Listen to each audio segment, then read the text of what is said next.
Hi, everyone. Welcome back to the podcast. I'm Shannon. This is Samantha. And today we're going to talk about relationships. We are going through this series of conversations thinking about the really important things we want to be aware of and work with as we move into 2026. And relationships have been such a huge place of learning for both of us over the last few years. And it's a place where we both moved through a lot of healing and also have gained a lot of clarity about what we want in a relationship. And so this conversation is kind of in honor of that. We're going to talk about relationships. So, do you want to start? How have relationships and how is your relationship to relationship, as it were, shifted in the last bit of time? Maybe Sure, few yeah. years. Um, so the first thing, almost like the headline to come through with this, before I go into my own personal journey, is like the Tony Robbins quote, I believe, that's um, the quality of your life can be measured by the quality of your relationships. And so I feel relationship is such this like encompassing topic that holds a lot of weight for, yeah, romantic partnership, but also all different kinds of relationships, as well as your relationship to yourself, your relationship to nature, your relationship like to the way you see life. And so I think we're going to zone in on maybe more specific. For me, it's been a ton of the romantic partnership side of things. And a little bit of my backstory without going into it. For those of you that don't know, I was in a 7 year relationship, like engaged, basically married, lived with him for oh man, 5 years of that time. We moved together. We just like we lived a lot of life together in those years, and it was pretty much my entire 20s. And the first man that I ever felt like true love from. And not to say that I didn't feel love from my dad, but it was very different. And my relationship with my father um,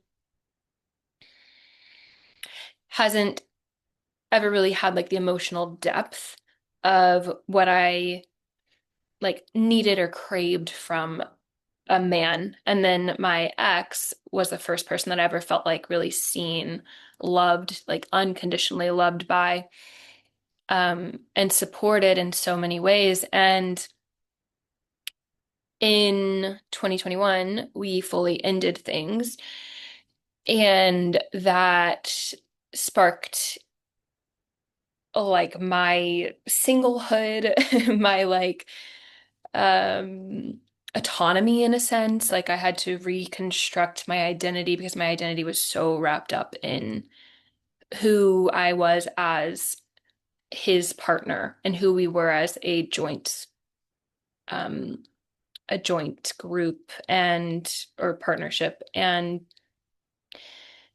the communities that we were in and the friendships that we had and the life that we built. And then so stepping away from that, um, it began, well, who am I outside of this? Who am I um wanting to be? What to, like it was a lot of sifting through what I had thought I was versus like who I actually was. And that was a really, really interesting time, really interesting journey, um, which was happening on like a lot of different aspects of who I am and who I know myself to be now, but also happening within these different relationships of like where I felt so safe and secure and supported and like, um, I had this standard in a relationship. And so I got out of it sort of naive, sort of like thinking I was above the other things that people were going through in dating, or that I wouldn't stoop down to a lower standard for myself because I knew what it felt like to be in a really solid, healthy relationship.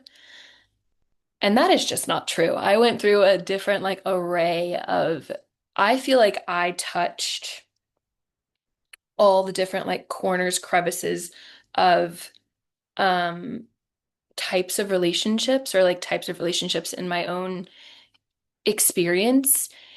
And that brought up a ton of like attachment stuff, a ton of my um deeper wounds that I thought were gone and they weren't, and just a lot of questioning around, again, kind of like who I thought I was and who I actually was. And it was a whirlwind. And it was a lot of times like there was a connection that was really intense for me. And I'm not even sure, like I know why because of what it triggered within me. Um, but at the time it was so kind of confusing of how intense my emotional response was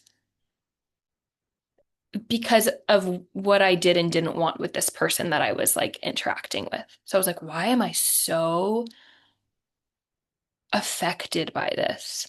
And what I came to know was more so around this like rejection wound and this um validation thing and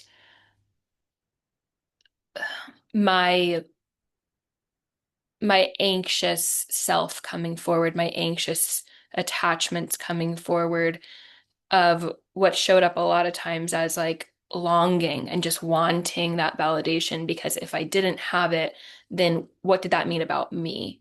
What was wrong with me? And so that was a really, really big part and something I had never experienced. Well, that's not true. I experienced it in high school, but it's not something I experienced, in years. And if anything, in my like long-term relationship, I ended up being the avoidant one. I ended up being the one that was like not wanting to talk about things or needing space or needing my alone time. And so to go into this like longing, craving, clingy, needy, I was like, whoa, what is this? And I feel now like it's been a few years since that experience for me. And when I was learning and studying attachment theory, I kind of had this idea that we had one. There was like this one attachment style that we held. And now my belief within this, and I hope that whoever's listening and is resonating, maybe find some like permission or is seen in this or is validated in this that like we can have all of them. We all of them live within us. And there's different scenarios, different types of interactions or connections that activate different parts of the attachment. And so, my most recent experience is more in like, I don't want to say I'm in an avoidance space because I'm not avoiding, but I am the one that's like, I don't want to be close. I need my time, my space. And um, so it's gone back and forth within those things for me, and I've learned a lot about why I react the way I do. And when I'm reacting, what I'm craving, needing, um, and in the past, so when I was like first going through that, not knowing how to give it to myself, like just being like, that person needs to give it to me. And if they don't give it to me, then like I'm gonna self-combust. But now I do feel like I've gotten to a point, and it took a lot of excavating and a lot of emotional release and a lot of tending to these parts of me that were so like fragile. I look back on that time and it's kind of wild how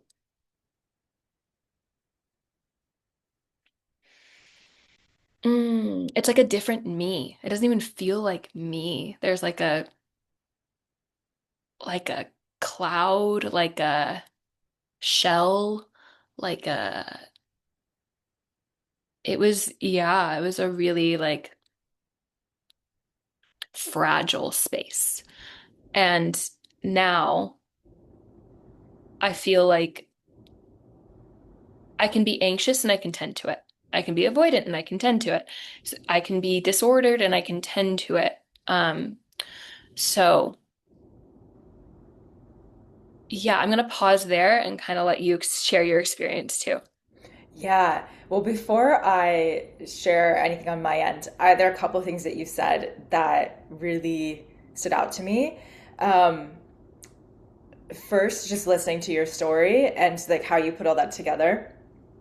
Um, I just want to bring forward this idea that I've played with for a while of how important I think it is to have time where we're single or like where we're dating.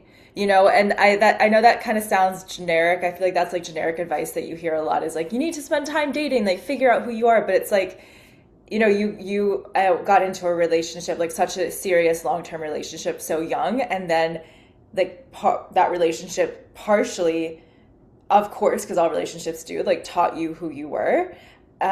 And like we met during the time that you guys were still together.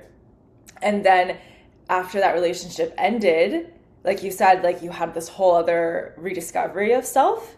Um, and it's like, what if it's just so interesting to think about, like, what if that hadn't happened? Like, would you have still met these parts of yourself that you've met in the last few years? Like, maybe yes, maybe no, I don't know. But like, it's just interesting. And I do think um, the dating time is so important because it teaches us who we are. And there's a huge level of like um, self awareness and healing that comes both from dating and being single and from being with a partner. And it's like we need both. Yeah. Yeah. And I think that everyone's journey with it is like so individual and so there's no right, wrong. Like my ex immediately got into another relationship Sure. and now he's like married, having a baby, really happy. They did a lot of healing together. And so that was his journey, you know, would him being single have been more beneficial versus being in a relationship? I don't know. Um, but to your point of like, just for me, if I would have found those parts of myself or healed these parts of myself, what's interesting, my first ever Akashic record reading, which was with her name was Zaya Soul at the time. That's what she went by. Now her real name is Jessica Bird. And this is like she's like blown up. She's like doing big things now, but she was kind of just stepping into that from my perspective. Like she was just building her brand and her business around it. And so I'm really grateful I got to have a reading by her. And it was April 14th. I remember this because 414 became this like really big number for me. And 11s and fours. It was just like always ones and fours, and it still is. And so it's April 14th of 2020. And I had a reading from her, and one of the questions I asked was if I was still in a relationship with my ex at this point, but I was questioning it. And I was sitting with my purpose and my mission in life. And I asked the question if I would be reaching my, I don't even remember exactly verbatim, but it was something around if I stay in this relationship, will I reach my purpose? And she flat out said no. Wow, I don't think I knew that. hmm Yeah, it was a very Crazy. clear No, and not in a way of like, sometimes there's psychic stuff and they like project this Hmm. doomsday, whatever. It wasn't like that. It was more just like, for me, it felt like this gentle confirmation of what I was already feeling. Yeah. And just to put the timeline in perspective here, that was 2020. He and I didn't, like, we kept doing our thing for until the end of 2021. Like it took me time, even though maybe in that moment I was like, oh, okay, got it. It Hmm. took me time to accept and be ready and feel really ready um to end it fully. Yeah. Well, and that's also such an important point there of we can get messages or like, in something like a reading or any kind of spiritual work, like or intuitive work, someone might give us a message that we ask, like in your case, ask the question, you get an answer, but then we actually have to decide, do I want to walk the path that this answer gives me, Mhm. right? And it's part of the like in any of this kind of spiritual intuitive work, um, we have a responsibility for how do we interact with it. Hmm. And so, yeah, it wasn't an immediate like, oh, okay, I got this answer, and now relationship over. Hmm. And I'm Yeah. grateful for that. He and I did so much healing together within that time period, of just like trying to figure things out. And that in itself was a massive, massive part of healing within relationship for me. So we needed that time. That time like was important. Yeah. Um, so I never, when I'm talking to people, clients, friends about relationship things, I never force one answer or the other or like on a timeline. Like, yeah, I'll be like, yeah, maybe you're like you're feeling into this and like this isn't the most supportive thing long term, but take your time with that. You'll know when it's done, and only you and the other person are in that. And only you and the other person really, really know the depths and the intricacies and the details. Absolutely. Yeah, I do the same thing because yeah, it has to, in the end, it has to be up to the two people in the relationship what they do. And Mhm. I've had times where I've worked with people and we've worked on relationship things, and I've had a feeling of like, okay, right now, how this is, how what we're working on, what's coming up, like I don't know, this doesn't, I'm not sure if I see this lasting for this person. But I never say that because that's not really, unless they ask me, then I'll give an answer of, this is up to you, but here's what I'm seeing at this moment. But, and then there have been times where I've been surprised. There have been times where I've been right. And like eventually they go, okay, yeah, I need to walk away from this. But there's also been times where, my read was just at that exact moment in time. And then they work through something and it shifts. Right. Same, And that's really beautiful too. same. Yeah, I Yeah. agree with that. I agree with that. Yeah. What has your experience been? Oh, relationships are such a huge teacher. Yeah. Oh my God. Where to even start? Um, well, I guess I am maybe I'll start with I was also in a long-term relationship that ended in 2021, and that's an interesting one because it was really really beautiful. It was like such a growing up kind of relationship, and when it ended, it felt like I was choosing a part of myself that was not going to be able to be expressed if I stayed in that partnership. Um, and that was really, I'd already started my work and my business at that point. I was a year into it, but it was like, if I really want to do this, this is not the partnership to do it in. It's not really like, he's not super aligned with it. Like he's like, okay, I have to choose which path do I want. And so walking away from that was really huge. And then I went through I guess about 2 years where I dated and had times where I was like in some shorter term relationships and then single, and it was an interesting time because um, there were so many lessons that came through. There was like a past connection that came back in for a while, and that was like incredibly toxic and like such a big place of healing for me to be like, wow, there's some patterns within me that I really need to heal to like I think that came back in because I needed to look at like, wow, the parts of myself that want the toxicity almost, right? That like the very, very connected into like a very anxious kind of attachment style there. And then I also think that time of being dating and like being by myself brought up a lot of, I think that's really when I learned how to like self validate. And that's something I talk about in my work, is yes, we're human and we need validation from other people, but most importantly, I think like the first place that we have to really be able to give ourselves validation is self.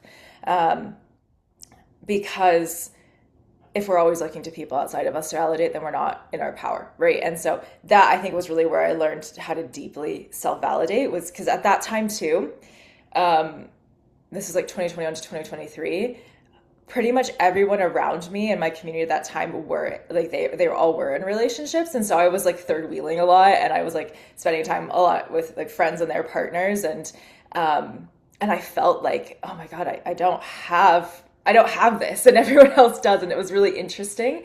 um and so I did have that space where I really had to learn like, okay, what do I need and how do I give myself what I need, because all of my friends have someone else to give themselves to like validate with, a partner to validate with, and that's beautiful and great. And um, I'm not there right now, so I need to figure out how to get that to myself. And then um, I went through like kind of a shedding of all of those relationships fell away, through a series of unfortunate events, as one might say. And then that brought me to my current partner. Um, and that this has been I mentioned this in our Saturday Return podcast, but like such a place of healing and growth. And it's been really interesting because, um, like our relationship together, like we've both been anxious at points and avoidant at points and like worked through that together, and now come to a place where I feel like we're actually like genuinely secure, which is so cool. I don't think I've ever totally had that. I think my relationship in my early 20s, like I think we were as secure as we could be at that age, but like in comparison to like what this relationship is now, like there's not really a comparison. Now I feel like this is like truly, oh, like this is what being secure feels like. But within that, like so much relationship, um, just like, where am I avoidant? Where am I not emotionally available? Where am I like pushing him away? Like there's so many places and times where I've had to go, oh my God, where am I actually the person who is one, like asking him to step forward. I like this was such a pattern for a while where I noticed like I need you to do this, but I was like, wait, but I'm actually not doing it. And I'm like, I'm reflecting that or projecting that onto you. And it's like, maybe he also needed to step up in some way, but it's like, I can't ask him to do that if there's a part of me that actually isn't doing it myself. Um, so big like responsibility as well, and self-responsibility has been really big in relationships for me. Um, and then also that's romantic, but then also I've had such like healing in family relationships. Like a few years ago, I would have still said like I had some frustration, and I felt like the black sheep of my family. Um, and I've really had some incredible healing shifts with that, where um, I feel like there's like maybe this would be my interpretation. I think there's a tendency in our world right now to like blame our parents for a lot of things. Like I see that a lot in this like field of healing and spirituality and like self-development, as it were, like a tendency to blame our parents. And sometimes it's valid. Sometimes of course there are things that it's like, oh, that wasn't great, right? But and everyone and like obviously in cases of abuse and things like that's different, but um I really also in the last few years have done a lot of healing with looking at where were my parents just human. Same. And maybe not like there were times like for sure there were times that my parents were not great. There were times that like I had some like hurt and frustration and all this like and deep pain from aspects of our relationship, but they were also just human, and Mhm. they also have done so many good things. And also the black sheep, feeling like the black sheep of my family, is also just a story. And like, do I really want that to be my story? And do I really want to like go into every family event feeling like I'm going to feel different? Because part of that is just an expectation, and then it becomes your reality. And so there's been so much like growing up. And that's how I'm thinking, is like my, especially my inner teenager needing to be like needing to talk to that part of myself and work with her and be like, grow up. Oh, yeah. Like, let it go. Stop it. You're being Yeah, such yeah. a pain. If I can Yeah. interject, I deeply resonate with this, and specifically, it's been like my mom and I are tight. We're like best friends. I tell her more than most people probably tell their moms. Um, and we've had very interesting parallel lives, and that's been forever. Just like things I go through, she's, gone through at a certain age, or even like my mom is now in a relationship, solid, healthy. He's great. They've been together for a little over a year now, but before that, for 30 years, like single, independent woman, you know, dating, but like, so the past few years that I've also been single and dating, she's been single and dating, and we've like sort of had this back and forth of going through the same shit. And at Mhm. times I'm like, wow, men in their 70s are still doing this, you know? But then also, it's been like she comes to me for counsel sometimes, which I think is just so beautiful. Like I really am grateful for that.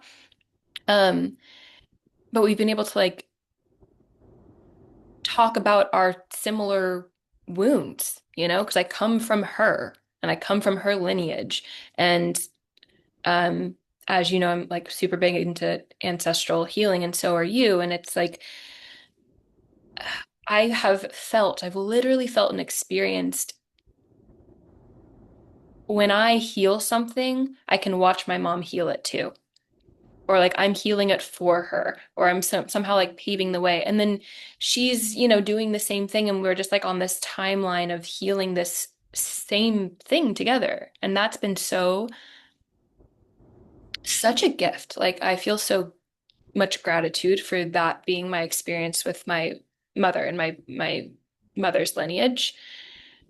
Um, and with my dad, however, I've had a lot more, it's been a lot more challenging to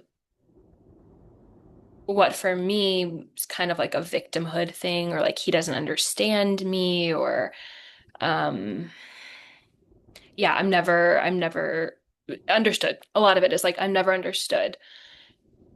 Um, which is so not true. What I've been breaking down and why I wanted to like share this is what I've been breaking down around that. And honestly, a lot of the men in my life, specifically my last like partnership attempt, he brought up, he was so direct and so um honest with me and like a really clear mirror in ways that were not easy to see. But he brought up a lot of like this tough love, like you need to get over this. Like, why are you holding on to this? Like this stuff around your dad or this stuff around what your dad like has uh created within you, or like where it comes from your father. And before him, I was doing a lot of my work on this, but I just feel like that has been so in my most recent unlearning and clearing and stuff. It's like what you said, like seeing my dad as from childhood, I mean, from seeing my dad the way he was in my childhood and gaining this different perspective, which my dad's a musician, has been my whole life, toured a lot, always was kind of like in my younger years, struggling for money. And so, like, always working. Like, my memory of my dad is him in his office, like, screaming at the computer, and also just not present, like, there, but not present. And I've had a lot of issues with that in my own life of like someone being there, but not really being there. And it's so triggering for me. It's one of my, like, for example, I can relate this to, you're at dinner with someone, but they're on their phone. It's Mhm. like you're there, but you're not there. And I've had a lot of reconciling and just like this compassion towards him, the way his parents were, the way he grew up, what he was, the way he shows love and the protector energy and the wanting to provide and also wanting to pursue his dream and for what that like that's worth a lot. Like he showed me how to pursue his dream and started at age 17 and still does it. Um so yeah, just to like wrap that up, there's been a ton of my own seeing my dad in a way different light and I feel I'm there. Like my dad and I's relationship has gotten better. It may never be like, the depth of me and my mom. Okay, that's fine. But accepting, I've also done this with my sister, accepting what the relationship can be and um finding the love, like I want to say unconditional love within that too. Like if you can't meet me here, okay, where can we meet each other? And how can I see that this is also still love? It's just the way that you give love or the way that you are, operating throughout the world or the things you've healed or haven't healed, tended to, not tended to, like, yeah. Um, anyway, Yeah. yeah. No, I love that. I'm so glad you shared that. I so resonate with a lot of that in my own way, and I really resonate with like a partner pointing out like you've got to get over this because my partner did that a couple years ago. It was the first time he met my family, and we went for Christmas, and I was really like in this midst of struggling a lot with yeah, just feeling separate and feeling different and feeling stuck in these old stories of the past and especially of like my teenage years. And um, at one point, I think it was like Christmas Eve, he was like, "You have to get over this." Like he's like, "You've got to like let the past go. Like this is not the same. Like you're this is not the same thing that it was when you were a teenager. Like things are different. Like you've got to see that and let it go, because you can't keep living in the past." And that might sound harsh, and like at the time, I felt like it was harsh a I think little it's one of the bit. hardest things to hear, Yeah, honestly. And then, but it's also like well, you're right, but it's a hard thing to hear. yeah, it was so hard to hear. And I was also like, he's right. It was like such a light bulb, like, oh, he is right. Like, I am living in the past and I don't want to be. Mhm. And it was also like, I couldn't escape it. Like, we were like at my parents' home, like, we have like a bedroom that's the only place that's like our own, our own little place, like, there's nowhere to go. And I was like, I had to like look at that and go, oh my God, he's right. And also like, that's not the relationship I want to have with my family. Right. Um, yeah. And so that really like flipped a switch for me. And like, that's often how things work for me is I get to a point where like all of a sudden a switch flips. And then like like I feel like I'll like kind of be chugging uphill slowly, like doing the work or changing things, and then all of a sudden like there it goes, and it like kind of settles. And that was my like switch flipping, him Mm, saying that to me, and then I was like, right, I can't do this anymore. And so then I started like intentionally also looking for how are things different, like how have things changed, totally. and allowing myself to really see and like consciously feel and accept like, oh right, there's all these ways. Like I've been thinking of, like for example, I don't want like without going deep into like details, but like or story, my dad and I went through like a phase when I was a teenager that was like really, really hard. And it was a part of my like story of pain for quite a while in my like healing journey. And and then after my partner said that to me, I started thinking about that and I was like, huh, I was also part of this dynamic. Like I was blaming my dad for all of it. And then looking back, I was like, yeah, I might have been a teenager, but I was like not like 12, you know, I was like 16, 17, you know, like I have responsibility. If I like I can go, oh right, this is where I was part of that dynamic. I was part of what happened here. Like I can take some of the responsibility of learning from that, for example, and like let this go, like let it be in the past and look at what my like how my family is now, how my parents are now. Like look at all the ways that they not only have I grown, but so have they. Like if I'm gonna give myself permission to be a different person, I have to give them permission to like be different people because they are. And Absolutely. it yeah, just goes back to like everyone's human, and there's so much freedom in realizing that, and like that has changed relationships for me Hmm. immensely. Hmm. Hmm. Mm, this is kind of a weird place to take that, but it came up in my mind, and I think about it a lot in the frame of relationships, and it's a bit like controversial, and it's a bit maybe like it's different, it's a different perspective. I think of, and this really solidified for me with my ex, like my 7 year ex, because of um the relationship transformation that happened versus like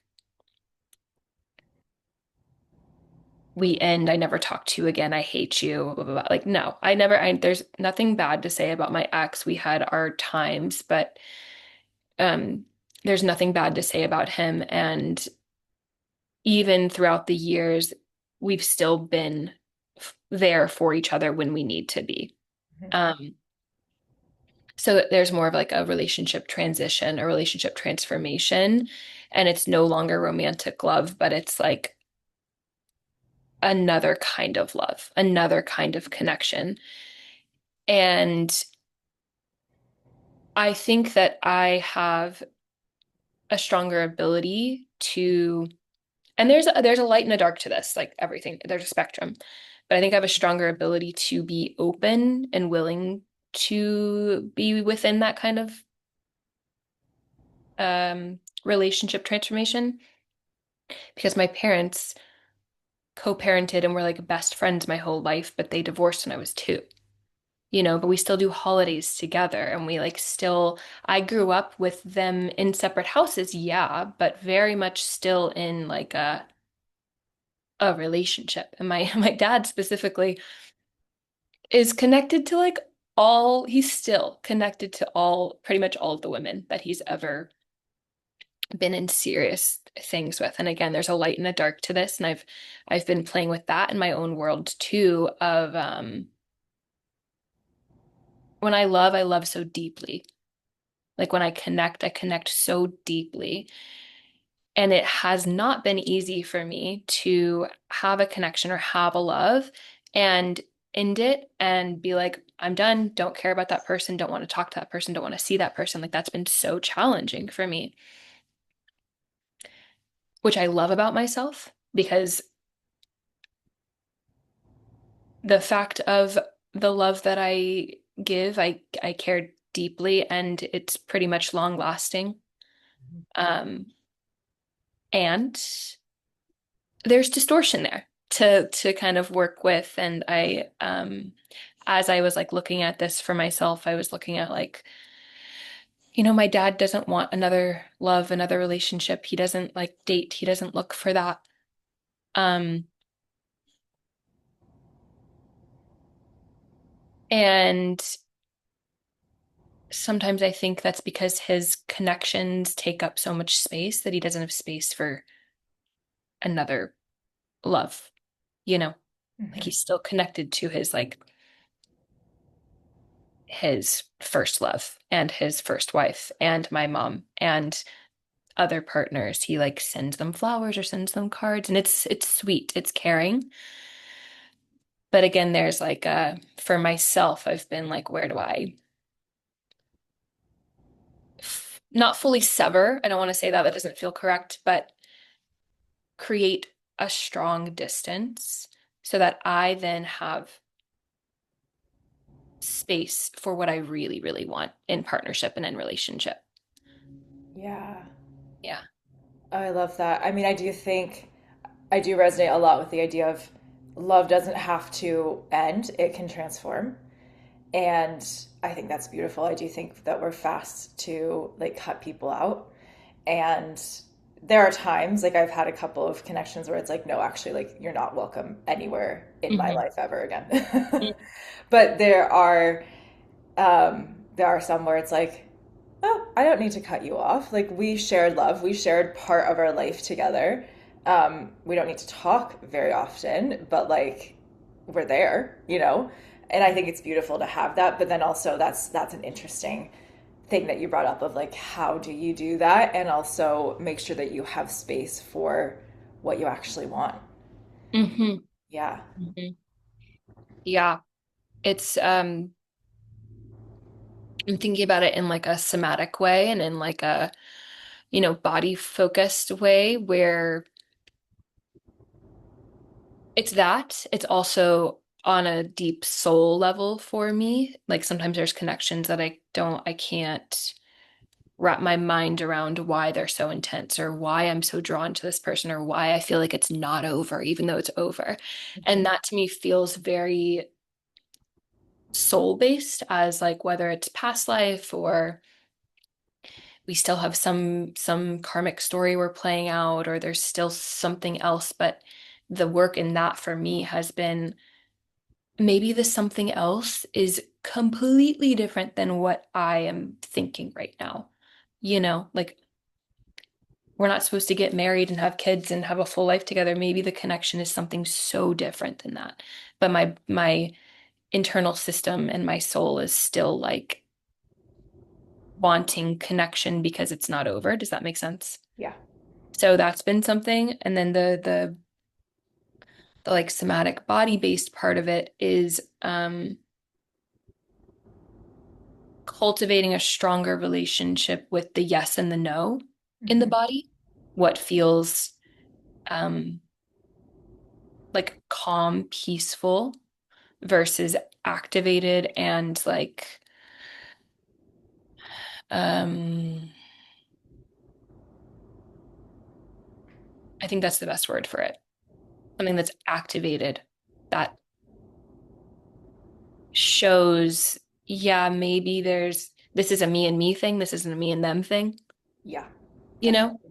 Or there's a calm, peaceful, like knowing, just a deeper knowing in the body that there's still something in that connection. Yeah.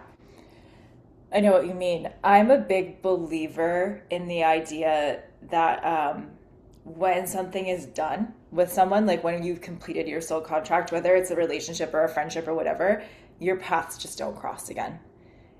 And you feel it, right? At least I do. Like I've had times where I've been like, I just feel complete, and I know like I'm never gonna talk to this person again, or like we're totally done, and there's no need to have any kind of connection left. And, Yeah. but then there's those ones like what you're talking about with people, whatever the relationship is, where it's like there's still like a soul something here, or like we're not complete in some sense. There's still something that we're doing together. And I think the biggest thing is like coming back to the somatic body, like you're saying, and being able to like feel the soul connection in these kind of relationships, and come back to the body of like, because this is where like attachment can come into, or at least I've noticed for myself, where it's like, if we can come back to the body and be like, okay, body, what are you actually feeling? And like, what's overlying this feeling that's maybe related to all these other things that is keeping me feeling connected to somebody in a way that maybe I don't need to feel connected to them anymore. And I can still honor there's a soul something,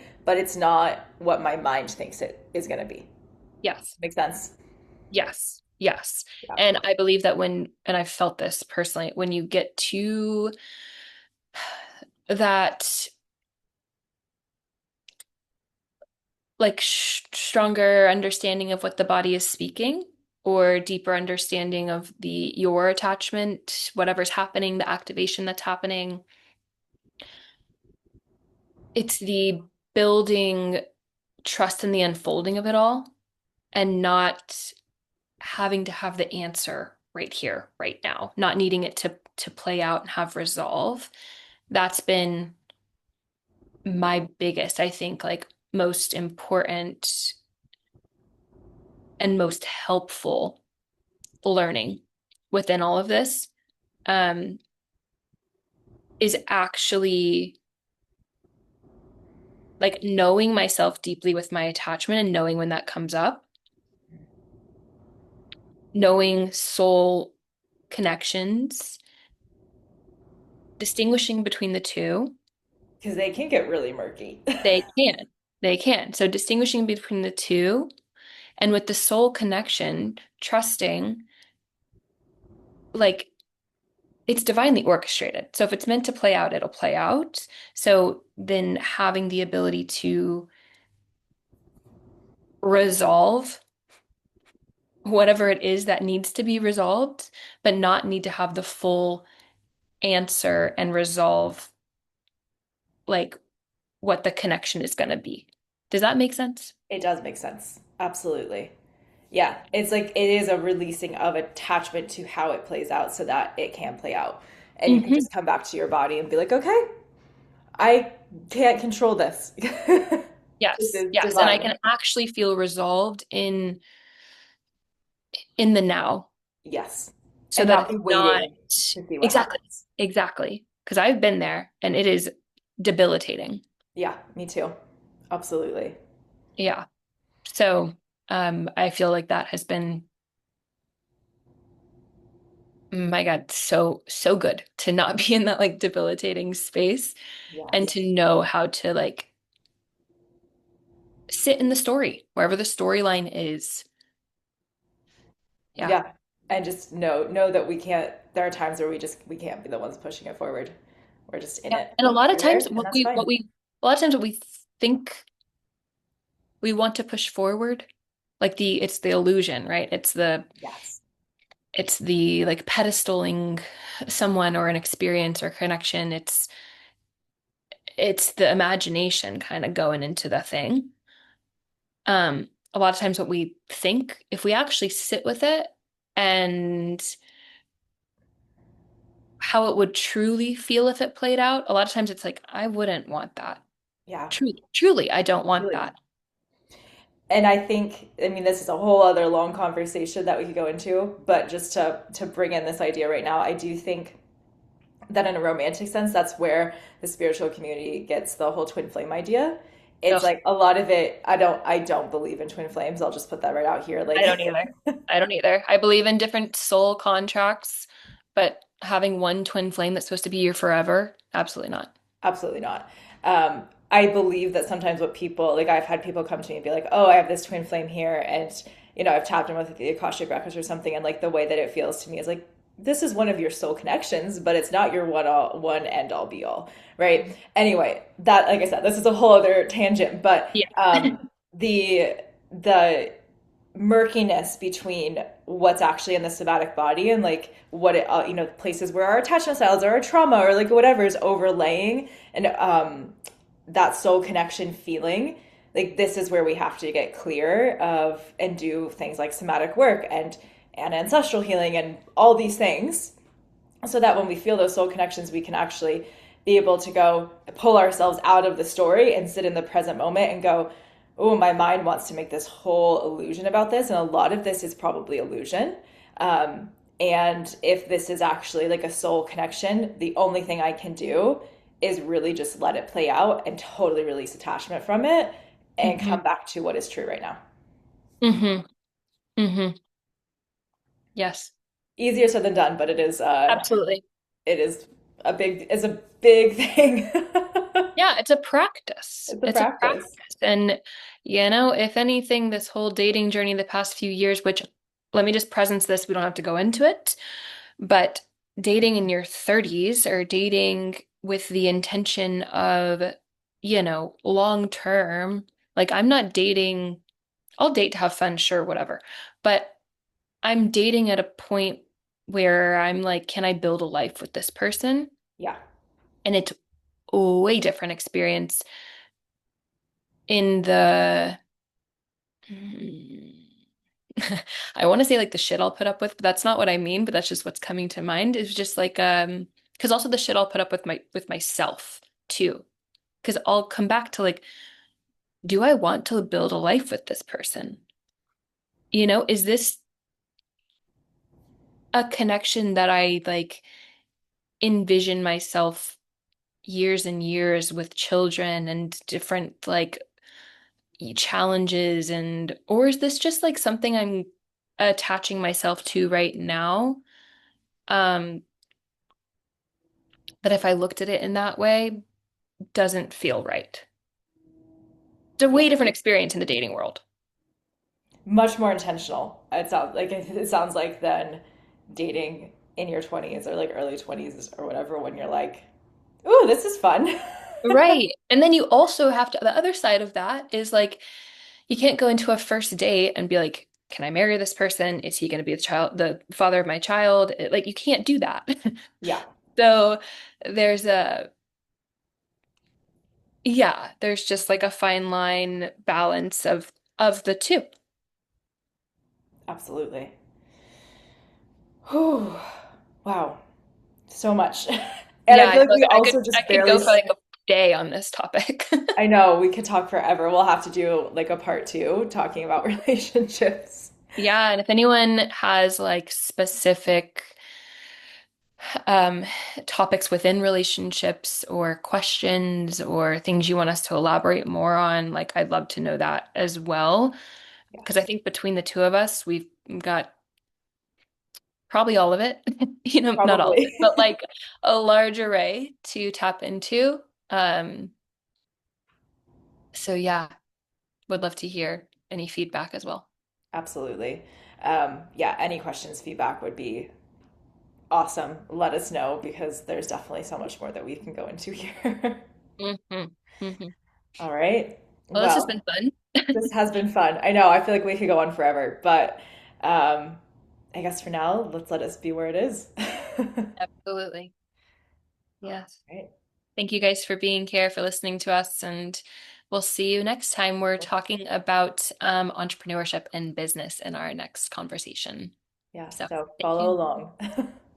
Yeah. Yeah. All right. I'm Samantha Hoppin. You can find me on Instagram and Shannon.Amron on Instagram as well. And yeah, till next time. Till next time.